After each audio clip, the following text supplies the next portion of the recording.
Ako si Eloy. Katulad ng nakararami, marami rin akong pangarap sa buhay. Kaya tara, samahan niyo ako. Ngayong araw nga ay kalilising ko lang.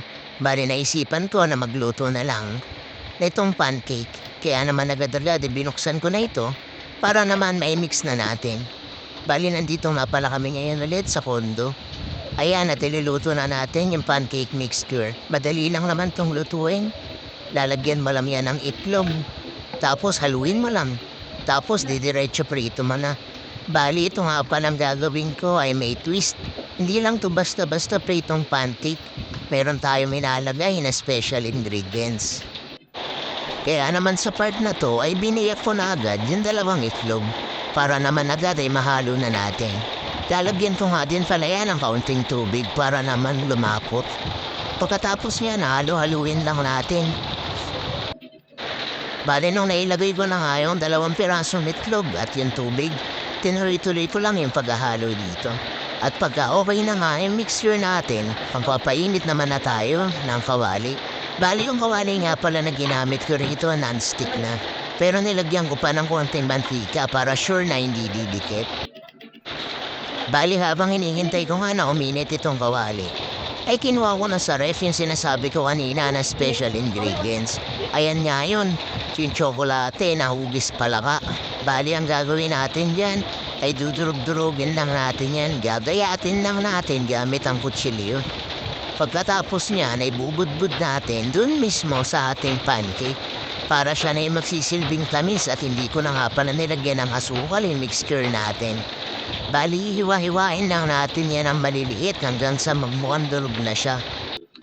Bali dito nga sa part na to, na kahit na non-stick yung ginamit natin na kawali, mas ginusto ko pa rin na maglagay ng mantika para masigurado na hindi nga didikit yung ating pancake mixture. At syempre, nung alam na natin na mainit na yung ating kawali, maglalagay na agad tayo ng ating pancake mixture. Bali gumamit nga pala ako dito ng sandok para hindi masyadong marami pag binuhos. Tinansya-tansya ko nga lang to guys. At ayan nga nung nakapaglagay na ako ng una nating salang, lalagyan naman natin yan ng dinurog na chocolate. Bali mas masarap yan guys kapag ganyan dahil hindi ko nga nilagyan ng asukal yung ating mixture. Yung chocolate na dinurog ko, yan ay yung magiging pampatamis niya. Kaya naman antayin lang natin na maibaliktad. Bali ito nga palang unang salang ko ay medyo naparami. Kaya yan, makikita nyo medyo malaki-laki siya. Tapos binaliktad ko pa agad. Hindi ko alam, hindi pa pala masyadong toasted. Parang mas masarap kasi, di ba guys, kapag yung ating kinakain na pancake ay medyo toasted. Parang may lutong siya na mararamdaman, no? Ayan nga, nung hinahango ko, nakita ko na yung likod at kitang-kita yung mga chocolate.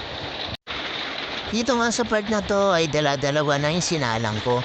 Bali hindi ko na rin ginawa na bilog para mas mabilis. Kung kaya ng 3, tinatlo ko. Bali karamihan yan binudburan ko ng chocolate. Kasi nga gusto ko yung matamis. Bali yung kasama ko naman ay ayaw niya ng may chocolate. Kaya yan, sinapto ko na lang na medyo malaki-laki. Bali sa pagluluto nga pala nito ay alternate lang yung ginawa ko.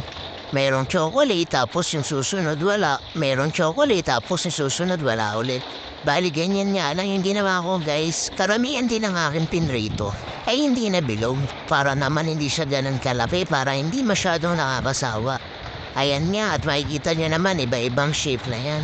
Doon naman sa pinakahuli ay hinalo ko na mismo yung mismong chocolate doon sa ating pancake mixture. Ayan at makikita nyo na napakaraming chocolate talaga ng pinakahuling salang ko. Kaya naman tara abangan natin kapag naluto na.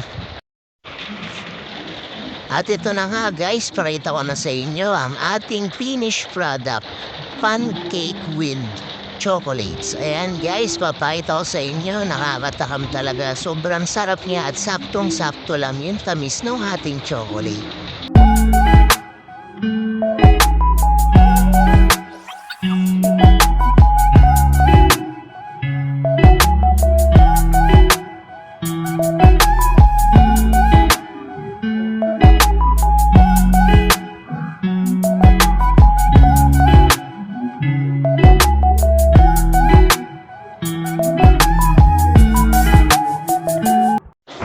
At para sa akin nga ay mas masarap kumain ng pancake sa umaga. Lalo na kung meron kang kasabay na mainit na kape. Kaya naman na yan guys at magtitimpla muna tayo ng kape para naman may partner ang ating pancake with chocolate. So yun lang, salamat sa panonood.